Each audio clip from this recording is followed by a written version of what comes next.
মুখটা দেখো কত ভদ্র।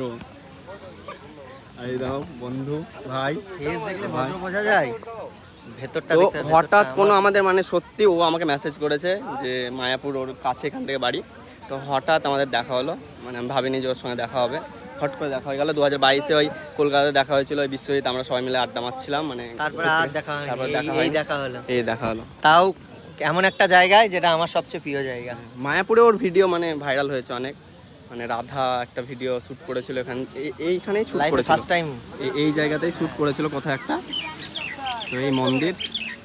তো কি ও চলে যাবে বলছে আজকেই, নাহলে আড্ডা মারা হতো। এই যে বাড়ি দেখা হয়ে গেল, নেক্সট টাইম যখন ঘুরতে আসবে ওর বাড়ি যাবো। একদম একদম, আমি এখনই নিয়ে যেতে এখন যাবো, বলছে যাবে কালকে চলে যাবো। এখানে হয়তো ওর কেউ আছে, ঠিক আছে, ও কালকে যেতেই হবে ওকে বাড়ি। আজকে আমরা থাকলাম, মানে আজকে চলে যেতাম, আজকে বিকেলে মানে রাতে ট্রেন ছিল 8টার সময়, 30 মিনিট লাগে আমার এখান থেকে বাড়ি।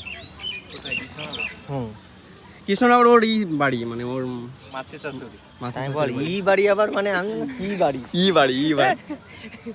ই বাড়ি কারণ ছবি তোলা হবে। নেক্সট টাইম আসলে কিন্তু অবশ্যই আমার বাড়ি যাবে।